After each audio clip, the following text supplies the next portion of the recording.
Hello friends. आज की video में मैं बात करूंगी 15 अगस्त यानी कि इंडिपेंडेंस डे के विषय में।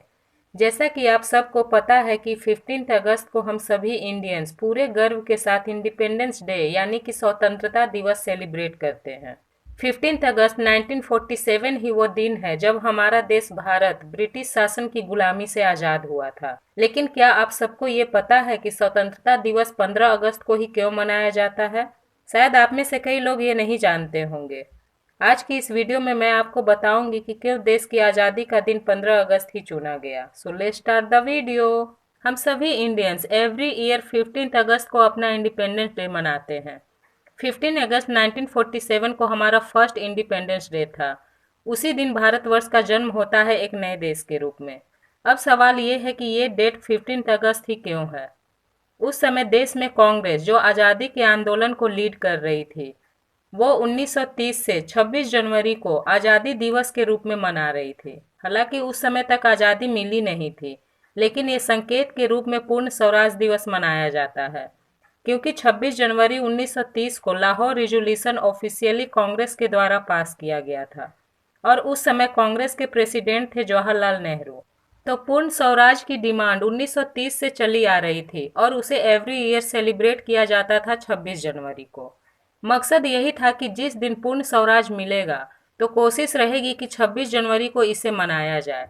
उस समय सभी नेताओं की यही मंशा थी। 1947 में ही ये तय हो चुका था कि भारत को आज़ादी मिल जाएगी।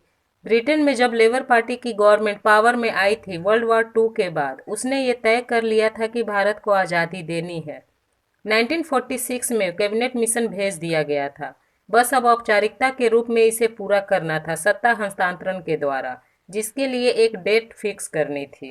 लेबर पार्टी द्वारा विशेषकर ब्रिटेन के प्रधानमंत्री क्लेमेंट एटली की कैबिनेट ने कहा कि 30 जून 1948 तक भारत की सत्ता हस्तांतरित कर दी जाएगी। भारत के नेता सत्ता बनाएंगे और ब्रिटिश पूरी पावर उन्हें सौंपकर भारत से चली जाएगी। सत्ता हस्तांतरण के कार्य को सौंपते हुए एक नए वायसराय को भारत भेजा जाता है। 21 फरवरी 1947 को लुईस माउंटबेटन को वायसराय बनाकर भारत भेजा जाता है। ये भारत के अंतिम वायसराय थे। वर्ल्ड वॉर 2 में दक्षिण पूर्व एशिया में जितनी भी नेवी थी अलाइड पावर की, उसे माउंटबेटन ने लीड किया था और जापान के खिलाफ कई लड़ाइयां जीती थी। माउंटबेटन को 16 महीने का समय दिया गया। 30 जून 1948 तक उन्हें भारत में सत्ता हस्तांतरण का कार्य पूरा करना था। हालांकि माउंटबेटन ने भारत आते ही कुछ दिनों में ही ये समझ लिया कि 1948 तक रुकना इम्पॉसिबल है। इतने समय तक रुकने से उन्हें गृह युद्ध की संभावना महसूस हो गई थी, जो कि ब्रिटिश शासन ऐसा नहीं चाहता था। ऐसी सिचुएशन को देखते हुए ही उस समय चक्रवर्ती राजगोपालाचारी ने कहा था कि अगर वायसराय माउंटबेटन 1948 तक रुकते तो कोई पावर बचता ही नहीं जिसे ट्रांसफर किया जा सकता। गृह युद्ध होने की आशंका को देखते हुए माउंटबेटन ने ब्रिटेन में सरकार को इस बात के लिए एग्री किया कि जितनी जल्दी हो भारत का विभाजन कर और सत्ता हस्तांतरण कर यहाँ से निकल जाना चाहिए। और माउंटबेटन ने 30 जून 1947 को अपना एक प्लान बनाया, जिसे कई बार डिकी बर्ड प्लान भी कहा जाता है। डिकी बर्ड माउंटबेटन का निकनेम था। ऑफिशियली इसे माउंटबेटन प्लान कहा जाता है। इस प्लान के अकॉर्डिंग ये डिसाइड किया गया कि देश का बंटवारा होगा। इसी बंटवारे को अंजाम देने के लिए और भारत की आज़ादी के लिए सत्ता हस्तांतरण को विस्तार से बताने के लिए ब्रिटेन की संसद में एक कानून लाया जाता है, इंडियन इंडिपेंडेंस बिल ऑफ 1947। 4 जुलाई को इस बिल को पेश किया गया और तुरंत ही 18 जुलाई को इसे पास कर दिया गया। राजा के हस्ताक्षर के साथ इस बिल को रॉयल एसेंट मिल गई। इस तरह 18 जुलाई को यह तय हो गया था कि Indian independence act British India को आज़ादी देगा, लेकिन देश के विभाजन के साथ, एक भारत एक पाकिस्तान। जब डेट डिसाइड होने की बात हुई तब ब्रिटिश सरकार द्वारा पूछे जाने पर माउंटबेटन ने कहा कि मौजूदा परिस्थिति के अनुसार अगस्त या सितंबर तक हमें देश को आज़ाद कर देना चाहिए और माउंटबेटन ने 15 अगस्त का दिन सजेस्ट किया, क्योंकि 2 साल पहले 1945 में 15 अगस्त को ही जापान ने वर्ल्ड वॉर 2 के दौरान सरेंडर किया था और इसी दिन द्वितीय विश्व युद्ध पूरी दुनिया में समाप्त हो जाता है। हालांकि जापान ने 15 अगस्त को सरेंडर का अनाउंसमेंट रेडियो पर किया था, लेकिन ऑफिशियली सरेंडर 2 सितंबर को हुआ था। जैसा कि इस फोटोग्राफ में आप देख सकते हैं कि जापान के उस समय के जो मंत्री थे कैबिनेट के, वो यहाँ पर एक यूएस शिप पर सरेंडर करने की ऑफिशियल औपचारिकता पूरी कर रहे हैं। ऐसे कांग्रेस का सपना था कि 26 जनवरी का दिन आज़ादी का हो, लेकिन कांग्रेस का वो सपना पूरा नहीं हो सका।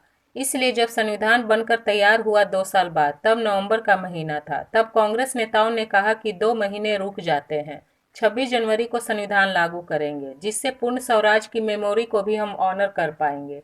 इसलिए संविधान 26 जनवरी 1950 को लागू किया गया और इंडिपेंडेंस डे के लिए 15 अगस्त का दिन निर्धारित हो गया। 15 अगस्त 1947 को भारत और पाकिस्तान दोनों को साथ में आज़ादी मिली। दोनों देशों ने 15 अगस्त 1947 को अपना पहला इंडिपेंडेंस डे मनाया, लेकिन 1948 में पाकिस्तान ने अपना स्वतंत्रता दिवस का दिन चेंज कर 14 अगस्त कर दिया। इसे लेकर कई तरह की बातों को कारण बताया जाता है, जिसकी चर्चा हम फिर कभी किसी वीडियो में करेंगे। इस वर्ष 15 अगस्त 2023 को हम 77वां स्वतंत्रता दिवस सेलिब्रेट करेंगे। 2023 इंडिपेंडेंस डे का थीम है nation first always first.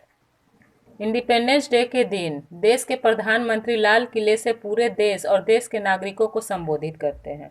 Friends, I hope अब आप समझ गए होंगे कि इंडिपेंडेंस डे 15 अगस्त को ही क्यों मनाया जाता है। मुझे उम्मीद है कि वीडियो आपके लिए काफ़ी इन्फॉर्मेटिव रही होगी। अगर वीडियो अच्छी लगी तो प्लीज़ वीडियो को लाइक एंड शेयर करें और चैनल को सब्सक्राइब करें। हम आपके लिए ऐसे ही इन्फॉर्मेटिव वीडियो चैनल पर लाते रहते हैं।